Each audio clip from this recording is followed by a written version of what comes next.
All right, I think we're about ready to make a start. So let's open this next session of the New College Festival of Books and Belief. It's so lovely to see so many of you here. Thank you so much for giving up your Friday afternoon to be with us.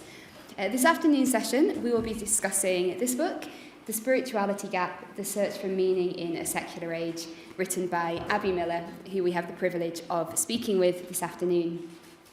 Abi is a freelance journalist based in London. Her background is in science journalism, but she's written for diverse publications such as The New Statesman, Elle UK, Vice Media, amongst others. She's also a trained yoga instructor, a keen runner, and the mother of 2 small children. She also happens to be my sister, which means that it's my particular pleasure to be chatting with her this afternoon. So Abi, very much welcome to New College. Thanks, Susanna. Thank you for thank you so much. So let's get into this then. So the search for meaning in a secular age is probably something that a lot of us in this room can resonate with. But why don't we start by you just telling us, how did you come to this topic? What led you to think about these issues? So there are sort of 2 ways I came into it. One is got from a kind of quite personal angle, and one is more from a journalistic angle because I was just fascinated by the subject. And the personal angle is that, as you know, I grew up in an evangelical church that had quite a sort of rigid approach to belief. And I fell away from that in my teens, as many people from that background do. I kind of swung the other way for a while and became a militant atheist, but then sort of came back into spirituality in a sort of broader sense a little bit later in life, as life happened to me. And I was really curious what I should do with these spiritual impulses I had. Established religion was not for me, is not for me, but what do I do with my sense of spirituality? And I was really curious to kind of find a framework for it, I suppose. So it's sort of a personal quest to find that framework. And then the journalistic angle is just that as a nation, we're just markedly less Christian than we ever have been. I think the last census revealed that Christians in this country are now a minority for the first time.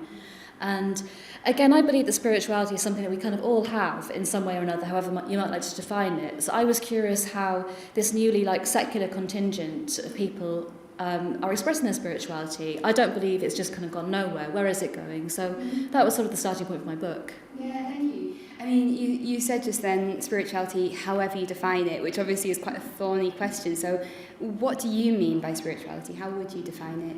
Yeah, it's a really big and thorny question. And if you'd asked me kind of during my militant atheist phase, I would have just scoffed at you. You know, I thought it was akin to superstition.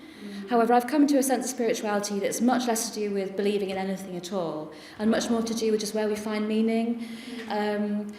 It's a really hard subject to put your finger on, but I think it's something kind of very human. It's about where we derive our sense of purpose, about kind of what gives a life our kind. You know, I can't even articulate it, but it's a really big thing, isn't it? And it's so integral to all of us. Yeah, thank you. And so, what were some of the ways that you sort of went on this search for meaning that you explore in the book?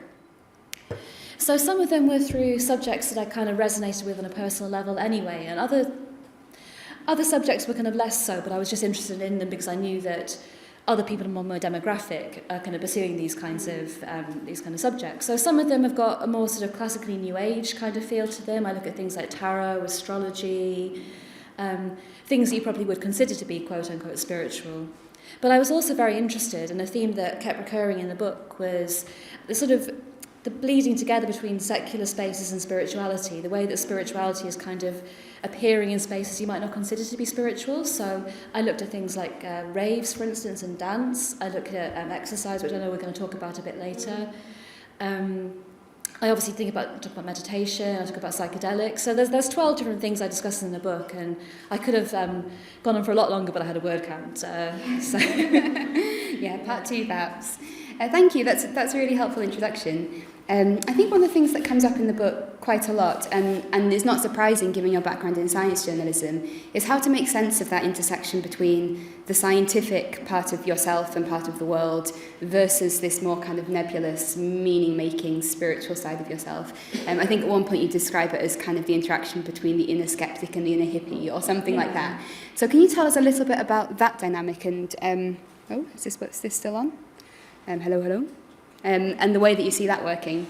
Yeah, as you say, it's a really big theme in the book, and it was a kind of very important question for me as well, because I am scientifically oriented by nature. I like precision. I get really frustrated when I encounter people in, say, new age spaces, kind of making like very like big, bold claims without any evidence, and that's always frustrated me a little bit. And I think it can be quite off-putting for people who are sort of, inclined my way. So I suppose I was interested in a general sense of how you can kind of be a rationalist, but also make sense of the ineffable.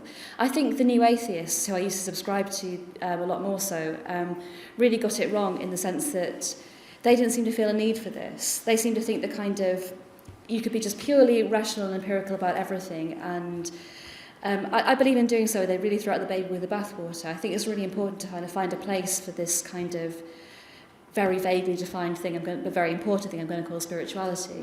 And so a lot of the time I'm wrestling with this question in the book. Yeah. Though sometimes I think the people you interview in the book wouldn't necessarily have the same views. So some of them, I'm thinking, for example, in the astrology chapter and a bit of discussion in the reiki chapter, where people did kind of try and scientifically justify. So do you think that's a kind of area of dispute in our contemporary circumstances about the role of science in spirituality? Yeah, I think that's a really interesting one. My sense writing the book was a lot of the time people in these spaces try to kind of give their beliefs a sort of prestige by appealing to sort of scientific rhetoric. So I spoke to an astrologer who was very keen to tell me that astrology was scientific, and people kind of who partake in Reiki are often very keen to sort of say that Reiki is scientific as well. And a lot of the time in the book I heard people making very sort of tenuous appeals to quantum mechanics to sort of justify how so and so thing would work. And I thought that's actually a little bit misleading, and it doesn't really help your case, because as soon as you can pick holes in the science, which often you can, the practice itself may seem to kind of be not worth pursuing. And my sense is a lot of these things are kind of worth pursuing for their own sake, even without a scientific rationale for them. And we maybe don't need that to justify why something's important to somebody. Yeah, and I think for people in our context where we've been very much schooled in kind of scientific rationality and Western ways of meaning making very much within that framework, I suppose it can be quite challenging sometimes to think about how we do make meaning and then construct knowledge out with the more scientific mode of thought. Yeah, absolutely, yeah. Yeah. I wonder whether you could do Abi has very kindly said she'll do a little reading from her book. So why don't you just contextualise it, tell us where in the book it comes, and then... So this is towards the end, and I've got a chapter about the spirituality of dance, and in particular raves. Now, I couldn't make it to any raves because, as you know, I've got 2 little kids. At the time, I only had one, but that was enough. I still couldn't go to any raves. So we went to a baby rave. So at this point in the book, I've just come out of a baby rave. And I'll start here. Children are the most natural ravers you're ever likely to encounter, and not just because they're dribbly. You simply don't get 4-year-old wallflowers, inhibited 5-year-olds, 3-year-olds who've forgotten how to move. Unless something has gone badly wrong in their lives, young children don't second-guess themselves or worry about how they appear to others. They're untainted by the cynicism and notional sophistication that can get in the way of a damn good time. It occurred to me, not for the first time, that so many spiritual practices are really just attempts to get back to basics. In the course of writing this book, I've heard it time and time again. Such and such practice puts you back in touch with your intuition. It takes you out of your head. It reconnects you with your community and the wider world. Taking it up a level, it connects you with some kind of knowing that was there all along, which you've forgotten amid the noise of the thinking mind. That last point is a contentious one. What does it mean to know something that vanishes under the glare of rational analysis? When my skeptic filter is on, that sounds like frustrating nonsense, but I've definitely had moments, on the dance floor, out in nature, midway through a mushroom trip, when I've got it. A part of me was hoping that through writing this book, I'd be able to translate that knowledge into something specific that my inner skeptic could get on board with. Of course, that was a wild goose chase. The ineffable can't be rationalised by definition, but I've certainly had some fun along the way. As the rave wound down, hundreds of parents and children spilled out into the sunshine. My partner and I grabbed a cold beer and parked ourselves on the grass in front of a reggae band. Our daughter was wide-eyed, befitting her first live music set and the start of her very first summer on Earth. Gazing out onto the city sprawl before us, I experienced an abrupt jolt in perspective. Right now, someone in this panorama was having the best day of their life, and someone was having the worst. Someone had just met their life partner, and someone else was in the throes of a breakup. Someone was having their road to Damascus moment, as someone else was losing their religion. Someone was being born as someone was dying. You may know the term sonder, which appeared in John Koenig's The Dictionary of Obscure Sorrows and promptly went viral. It means the realisation that each random passerby is living a life as vivid and complex as your own. Well, this was like sonder on steroids. We thought of life by an analogy with a journey, with a pilgrimage, which had a serious purpose at the end, wrote Alan Watts, everyone's favourite philosophical entertainer. But we missed the point the whole way along. It was a musical thing, and you were supposed to sing or to dance while the music was being played. Thank you so much.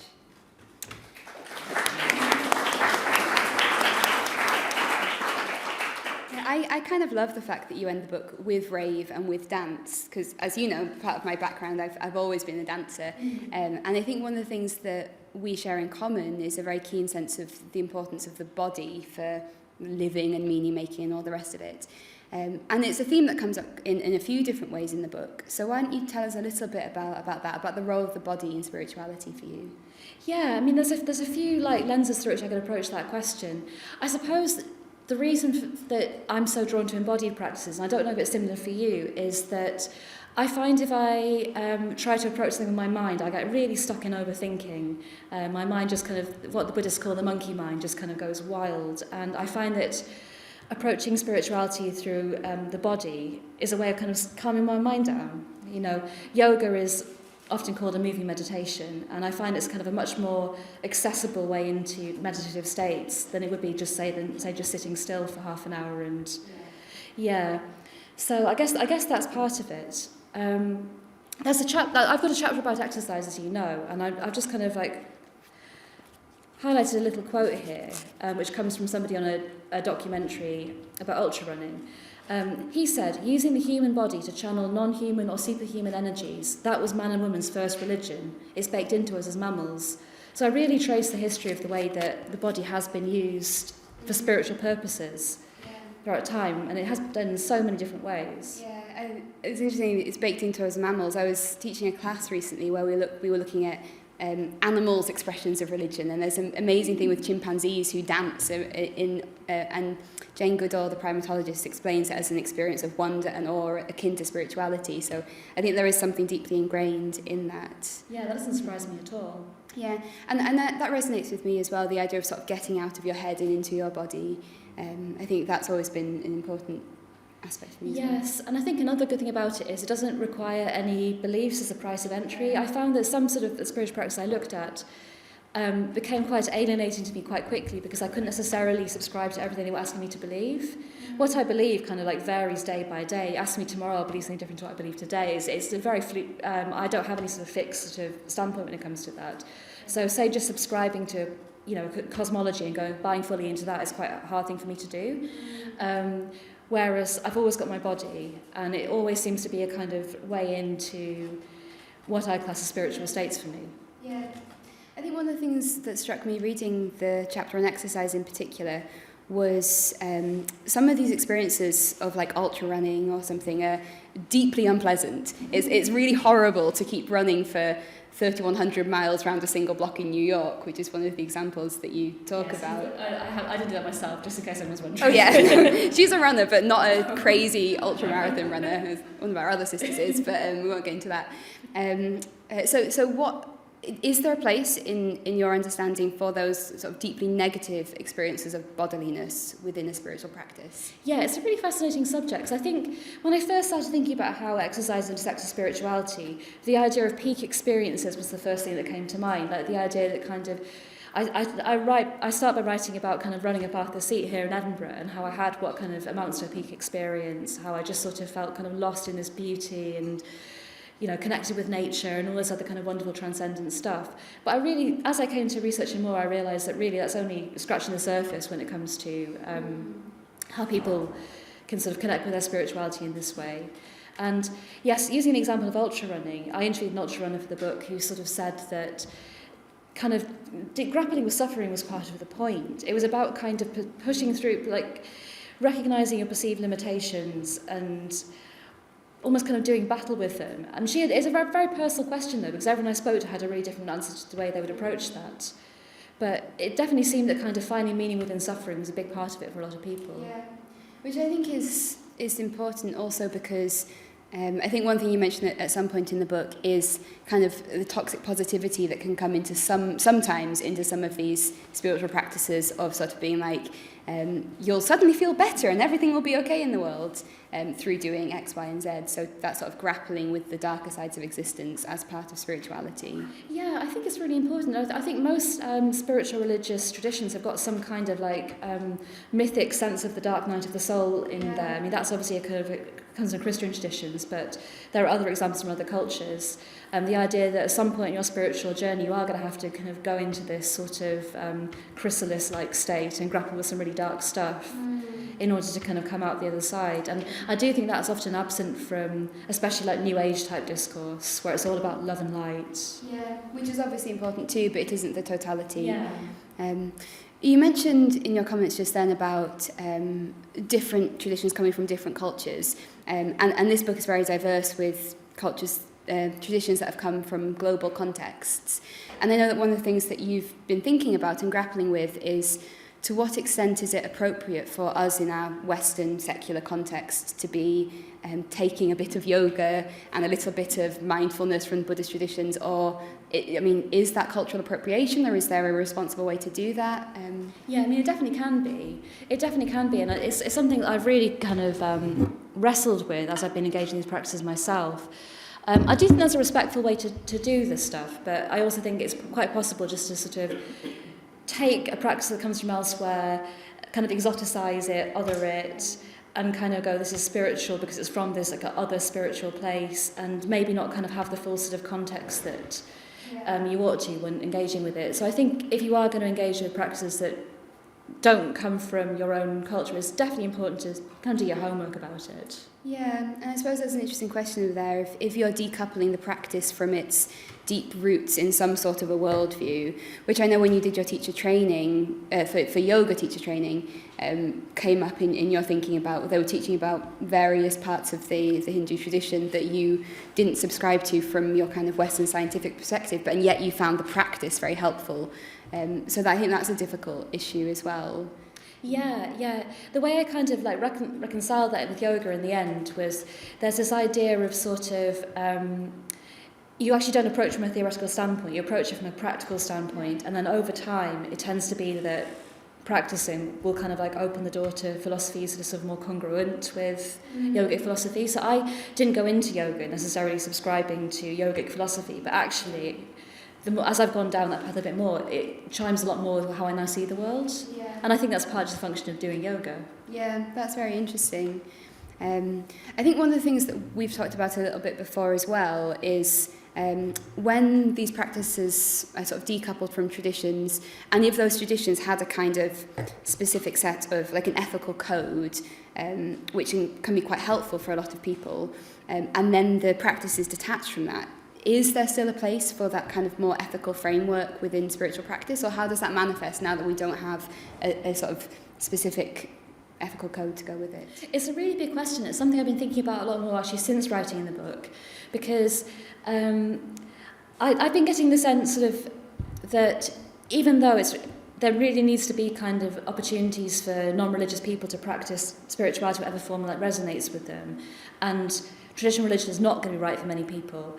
There are certain things that you can get from a traditional religious framework that are really hard to get if you kind of adopt this more pick and mix view. Yeah. And I guess like an ethical framework is part of it. I do think that sort of a basic sense of ethics is kind of built into a lot of these practices anyway. Yeah. It's not kind of some sort of separate thing, it is kind of quite integral to it.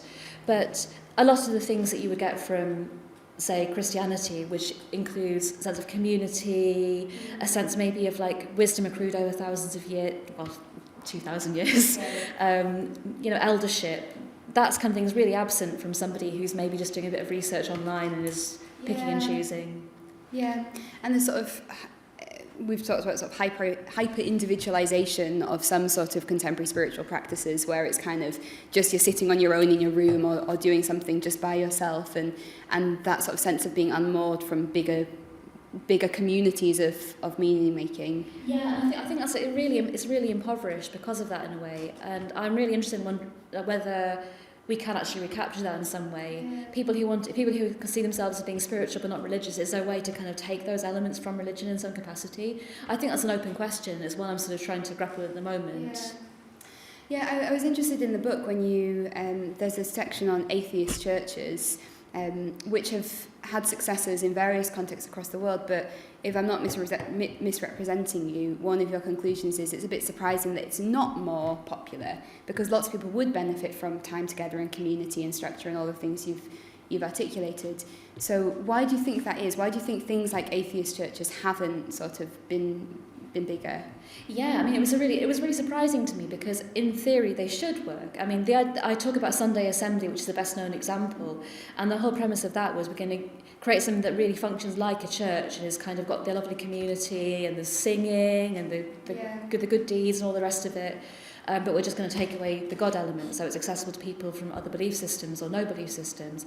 But I wouldn't say it's been a failure. It's still going. They get about 70 people at each meeting, but it's nowhere near kind of the vision they had for it. Yeah. And I spoke to a professor of secular studies who he said trying to kind of put something together like that, trying to create community in a sort of forced way, without the sort of religion to buttress it, is a bit like non-alcoholic beer. You've just kind of taken out sort of the bit that really people really want. Yes, and I think there's a chapter on more eco expressions of spirituality, and I think one of the points that you make in that chapter that resonated with me was that there has been a sort of eco-spiritual communities because it's coming together around a shared something, the shared sort of goal about ecological consciousness, whereas in the atheist churches it's a lack of something potentially that's bringing people together, and so it's less of a cohesive force, I suppose. That's it as well. And another aspect that kind of maybe stops it from taking off is that churches tend to be generational. You tend to have kind of people bringing their kids and creating a sort of whole like family-oriented vibe around it, and that's not the case with atheist churches at all, which tend to be quite cerebral. It tends to be sort of people turning up by themselves, maybe looking for new friends, and because of that, it's not something that's going to sort of be an anchor point for your community in the same way. Yeah, it's interesting. Just flipping back to the exercise chapter briefly, Abi actually interviewed me for the exercise chapter in this book because I have done some work as a fitness instructor too. But one of the things we talked about in that context was the sort of community and ritualistic aspects of going to exercise classes, that you sort of everybody goes at the same time every week, lays out their equipment in the same way. There's a certain sort of liturgical format to the class, and that sort of sense of a communal practice that everybody is sort of on board with. Yeah, you had some really interesting things to say about that, and it really convinced me that actually probably like fitness classes are more akin to a church for a lot of non-believers than say an atheist church would be. Yeah. Because also you're kind of in a very raw place when you're exercising, so people are kind of often at their most vulnerable at this point, and they may be having sort of transcendent experience, they may be grappling with suffering, but they're doing it in this very communal way. And 100%. I mean, I definitely found that myself. I got into fitness instructing because I used to attend lots of classes, and after our dad passed away, it was one of the things that just got me through the week, was having my ritual on a Saturday morning of going to my body pump class and going through the motions and having my instructor in front of me, and it was a safe place where I could express my physicality. So I think it can be really helpful as well. Yeah, I think because you go to, at the time you went to an actual church as well, I think you were very well placed to draw parallels. Yeah, it was quite shocking, well not shocking, but interesting to me, that the two things could operate in very similar sorts of ways. Yeah. We spoke a little bit about some of the drawbacks and limitations of these newer sort of spiritual expressions, I suppose. Is there anything else that you would highlight as being? So I think we have discussed the main ones, which is sort of the sense of you can kind of step on people's toes culturally. I think it's a big one.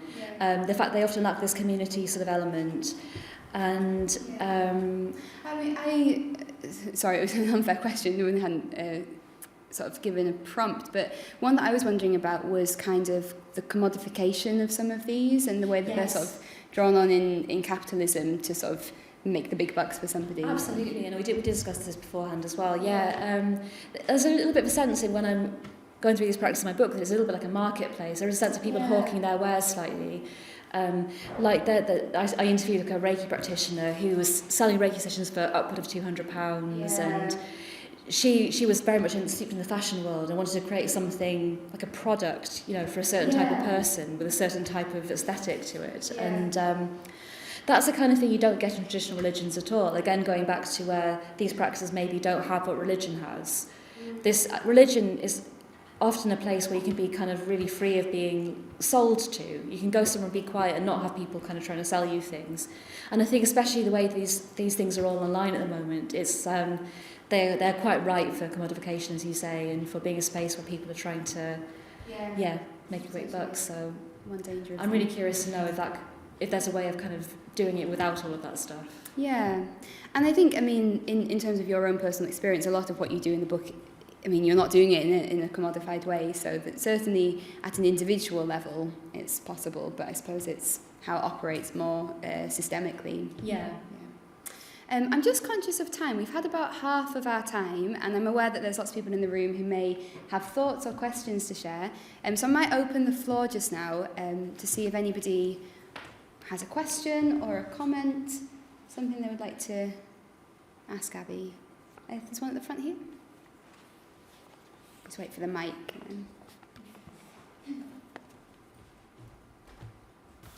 Hello, that was really interesting, thank you. I was just wondering if you noticed, whilst you were sort of studying spiritual expressions, if there are any gender differences that you noticed at all?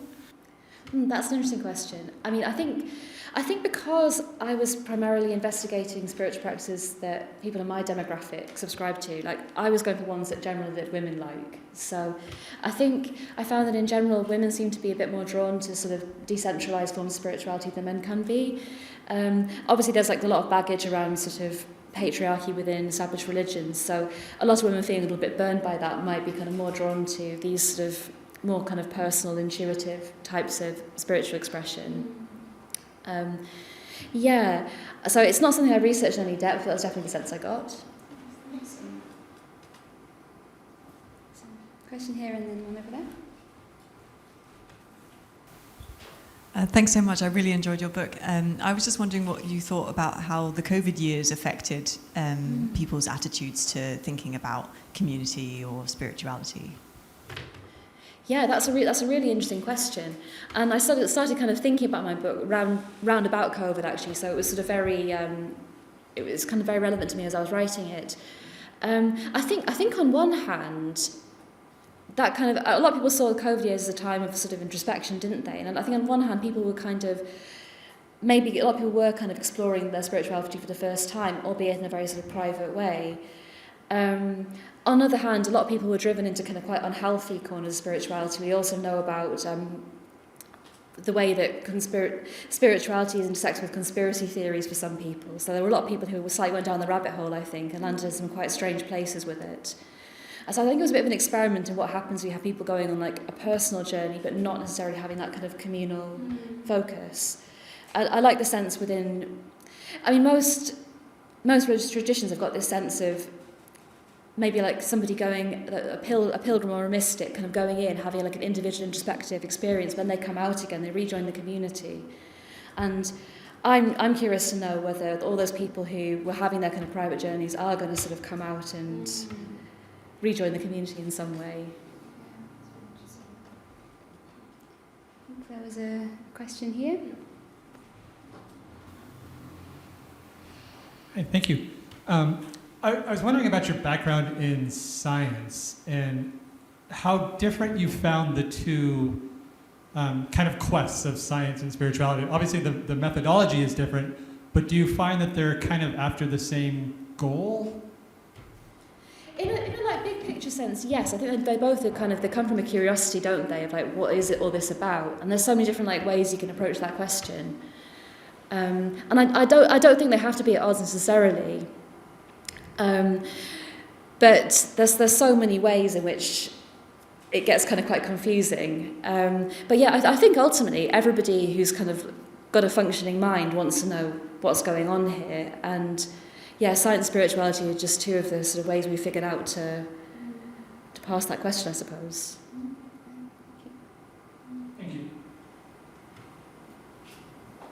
Yeah, there's two over here.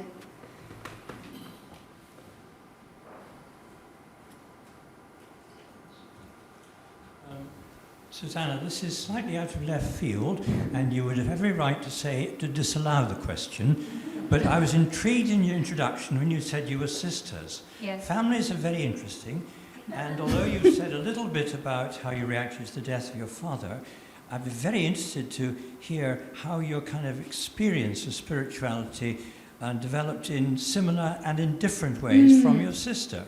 Would you be willing to speak a bit about that? Yes, I can speak a bit about that. Yes, it's interesting. We also have two other sisters, by the way, who would also probably have very different stories to tell. As Abi mentioned, we grew up in an evangelical Christian church. I think I've always been more attracted to the institutionalized forms of religion than Abi has, and our other sisters have.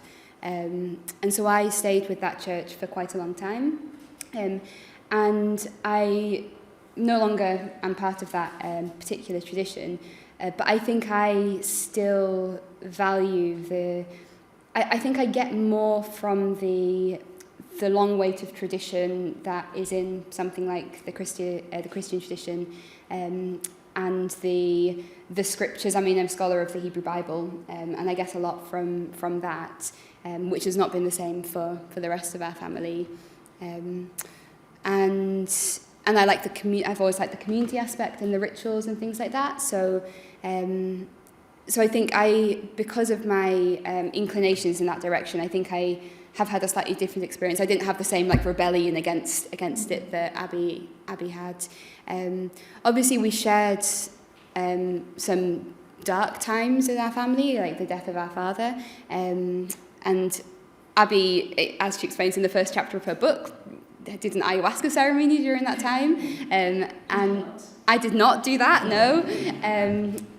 But I think it's interesting, and I think we have interesting differences in our own perspectives, and if our other sisters were here as well, they would have interesting differences as well. But I think it's certainly for us too, spirituality is something that we're both very interested in, but though coming from slightly different angles. And one of our other sisters actually is a philosophy lecturer Yes. at Cardiff, so she's, again, come back to we're all kind of looking at these questions in different ways. She's approaching them through her own lens as well. Yeah. She probably hates the word spiritual, though. Yes, she would hate the word spiritual. But I think we should be very grateful for our parents, and our mum is in the audience as well, for raising us to to think about those sorts of questions and to not just kind of blindly follow, and also to talk about these things as well. So, thanks. I think there's a question just behind. Hello. Thank you so much for the talk so far. I've found it really enjoyable. I don't know how much you talk about this in the book, but I'm quite interested by psychedelics within spirituality. I guess my question would be, do you think we've kind of got it wrong? Do you think there's space, there's room for them to be used safely within a spirituality realm, or actually is the dangers that could be caused by them, does that justify kind of basically outlawing them? Well, it's a really important question. Yeah, I actually opened the book with a chapter on psychedelics. So, yeah, as Susanna alludes to, I did an ayahuasca ceremony, which I kind of profile in the first chapter of the book, not for the faint of heart. My sense is, yes, there's absolutely a place for them. I think for me, I was always quite a sort of rigid thinker. At the time, I was kind of becoming more open to spiritual concepts, but I found it really hard to kind of see past my sort of very scientific view on the world. And after doing ayahuasca, I experienced what is sometimes known as ontological shock, where it felt like my sort of view of reality just completely, what is going on here? And that's quite a common experience among people who take psychedelics, I think. It can leave you very open to concepts you wouldn't necessarily have entertained before, like big metaphysical concepts like idealism and so forth. And because of that, it can be very dangerous for some people. Like if you're not particularly grounded in yourself, I think it can make you quite susceptible to maybe kind of some less helpful avenues, perhaps. But I think as a culture, we're just trying to work out how we can do it safely. And I don't think we've quite figured it out yet, but I think that definitely with the right safeguards in place, it could be a really important part of spirituality.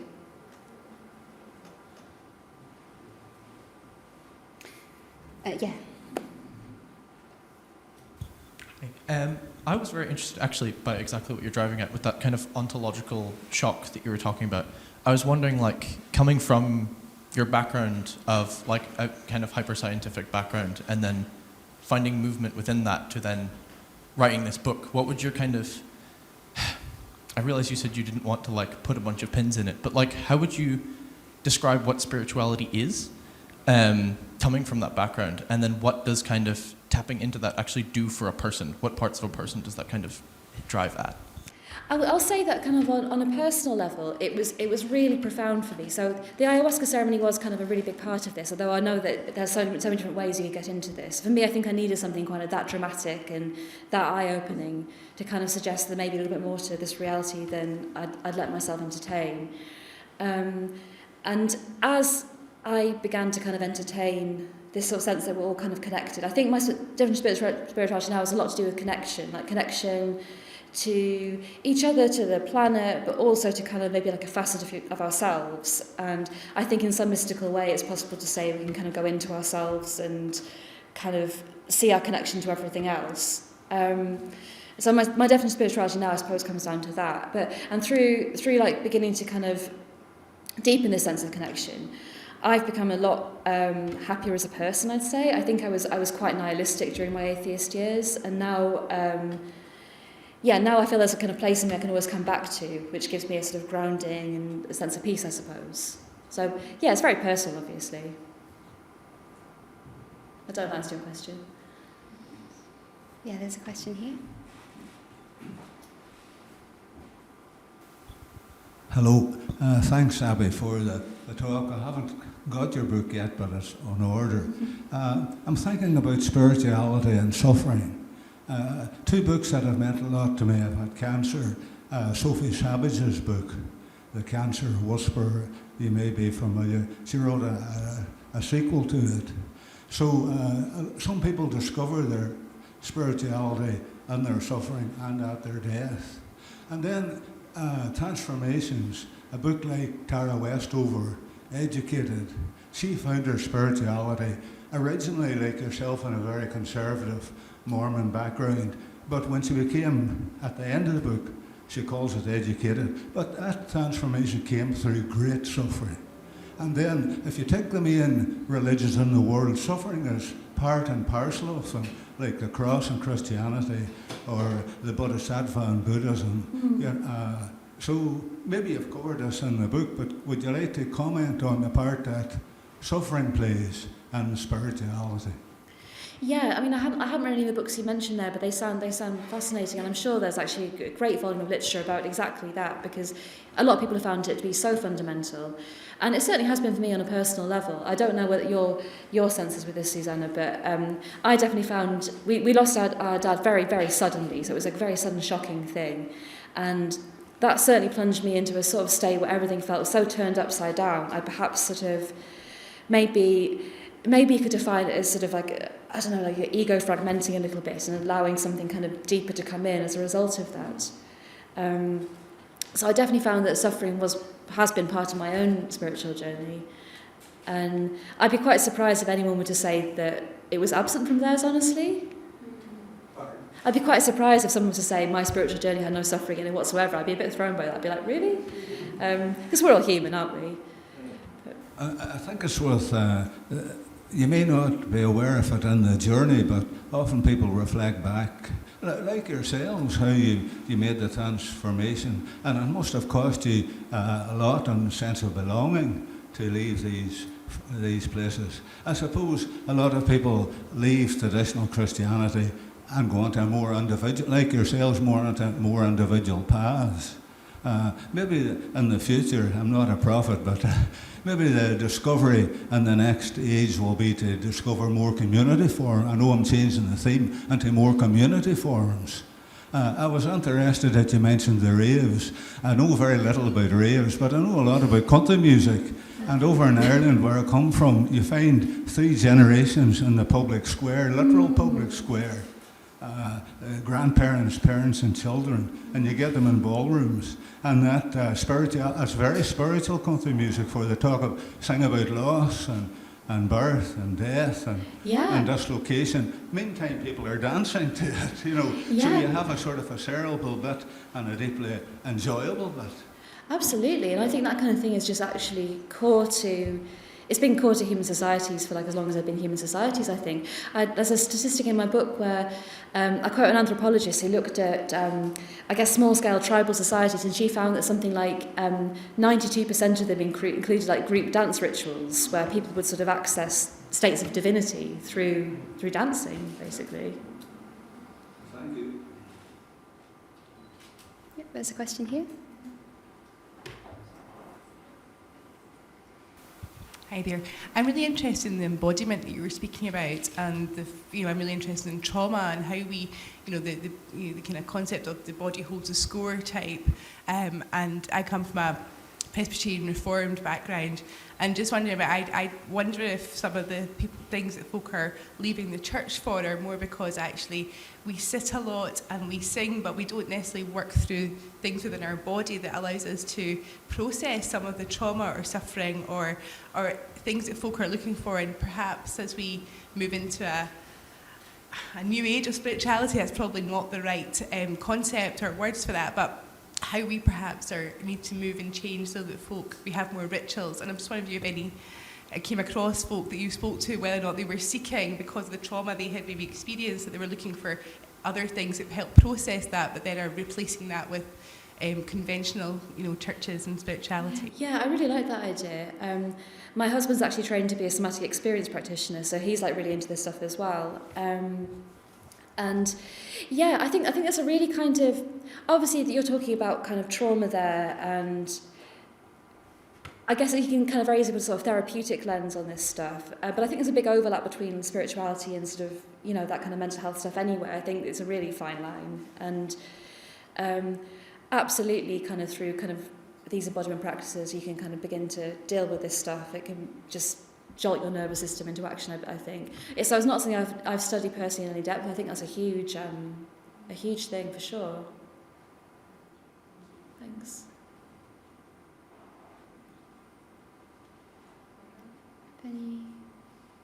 Oh yeah, there's one at the back. Thank you, Emma. Thanks very much. I was really interested in the way that you talked about individual spirituality in its wider societal context and also in community. And I wondered whether you thought that this move for spiritual searching did away with organised religion at a societal level, or whether it indeed, for people to be spiritual and not religious, society needs organised religion. Did you or the people you interviewed have a view on that? I think that there's always going to be, I don't know about always, but certainly for the foreseeable future, there's going to be a place for organised religion. Some people just really gravitate towards that. They like the safety, they like the structure. I wonder whether it's temperamental as much as anything else. That some people kind of really do want to be part of like a community that sort of has this tradition going back such a long way, and other people are actually a little bit turned off by that. So I really think there's a place for both, and I really believe that kind of we all have spirituality, and it just kind of goes into whatever container is there for us, in a sense. But it's a really interesting question. I'd be interested to explore more. Is there a question here? Yeah. Thanks very much. I found that very interesting. And I was just wondering, in regards to your comment about the importance of community in religion and also in spirituality, concerning, you didn't mention it specifically, but I see a connection with the national community and how people interpret that. And recently, of course, we're seeing this a lot in the news and in lots of places around the world. And obviously, different ways of different national communities there are different relations of power, so it can be more or less just or fair. But I was just wondering what you think about this other maybe look for meaning, and how we can maybe understand it, not just from condemnation, but also trying to understand what the roots are, maybe in the wake of a change in religion or a decline in religion. Yeah, I think perhaps something that came up for me when you were talking about that was the sense that we all hunger for stories to kind of hang on to and to ground our identities in, and like maybe like obviously nationalism comes with a big sense of national myth attached, doesn't it? Like you kind of buy into a certain myth about your nationhood and you your sense as a kind of person within that. And I do think that religions can provide the same kind of template for people, and maybe there is something to be said for, as religion declines, people are looking for other kinds of stories, and maybe they could be related. I wonder if there's been any research done into that. So is that kind of what you were getting at with that? Yeah, I was interested in how, maybe what some of the core reasons could be around that, and it's a very open question. It's a very open question. Yeah, I'd be curious to explore that one more for sure.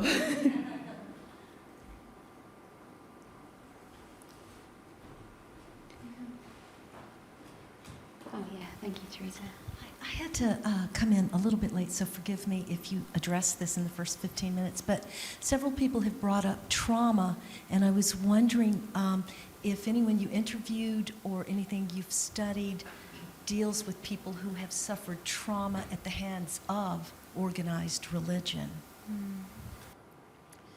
Well, there was actually originally a chapter in my book that got cut, which was about religious trauma syndrome. So it's something I'd like to kind of write about again in future. I spoke for this Didita chapter to an American psychotherapist who specialises in religious trauma syndrome, and I don't think it's like an official DSM diagnosis, but she said it's kind of got hallmarks of PTSD combined with complex PTSD, and that people who've grown up in these very sort of very closed religious circumstances, when they come out the other side, they often find their sense of self really lacking. They don't know what to believe. They don't know kind of what to grab onto. I would say that I personally had a probably very diluted form of this when I left the church I grew up in.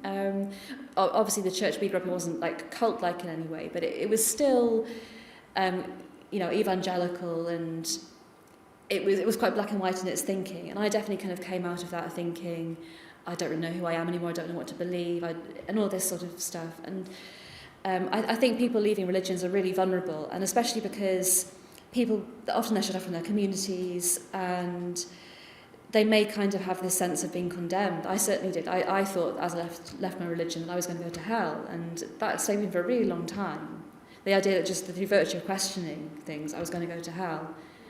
And I know that that's not a thing that all Christians believe by any stretch, but that in itself has been enough to kind of really shut Christianity off as a path for me. And I think lots of people have got stories like that. Making you walk everywhere today. Hi, thank you so much for sharing. It's been really interesting. I was just wondering how you found the process of writing your book. If there was a favorite part, or if there was something that was specifically spiritual to you, because I can imagine the process also plays into that. Yeah, I loved writing the book. I was actually on maternity leave with my first child when I wrote it, so I wasn't getting very much sleep, and I was just sort of in this kind of weird dream world as I was writing it. So I think because I was so sleep deprived, it kind of made it. I maybe self-edited a bit less than I would have done otherwise, which perhaps helped the process, because I sort of was able to sort of switch off my perfectionism a little bit and just get on with it. But I love the process. Was there a part in particular, a part of the book in particular that you enjoyed? No, I just really like writing the whole thing. The kind of the endless rounds of editors came afterwards, maybe not so much, but.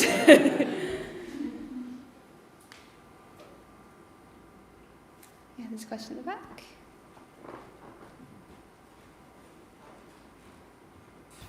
Thank you so much. You've kind of implied the answer to this question a little bit, touched on it, talking about your own upbringing and the role of religion in family. But I was interested, because there's so much emphasis on lessons and teaching in organised religion, whether you think spirituality is a thing that could or should be taught, and how that's maybe influenced your experience of parenthood and bringing up small children as well. I'd really like to think that there is a way of teaching it. My kids are still really young. I've got a 3-year-old and a baby, so we're not really at that stage yet. But I'm really curious to see how it all plays out. Do you have kids yourself? No. I think that's maybe perhaps a question for someone who's more experienced as a parent than I am, but when they get to the point where they're asking questions about how this all works, I'd love to be able to have those discussions with them, because like kids are just so innately curious, and I think they get it a lot more than adults do, just because they're so much more in tune with like the here and now, and there's got to be a way for kind of like keeping that sort of sense of wonder alive in kids. Not necessarily kind of instilling doctrines into them, but just sort of encouraging them to express their sense of wonder about the world and keep that kind of questioning spirit alive, I think.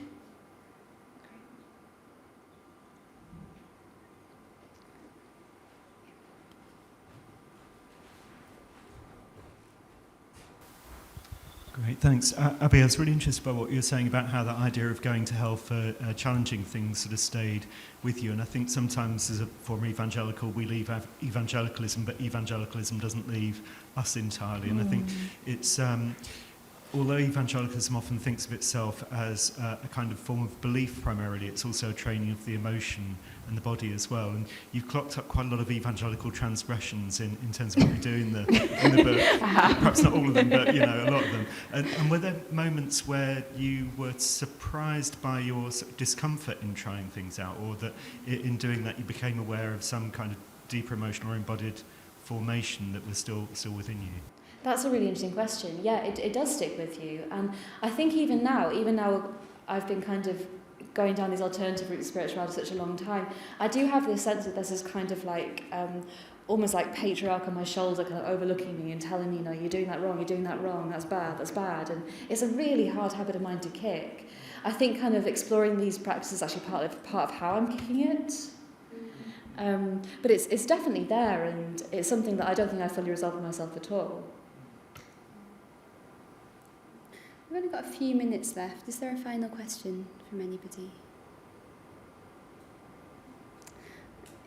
I might take chair's prerogative then and ask the final one, which is what's next for you? After you've released this book, are there issues that you want to explore more? Are you going to go to a completely different project? What's your current thinking on that? I'd love to write a follow-up book. I think some of the things that we've been discussing here in this room today are topics I'd like my next book to kind of touch on.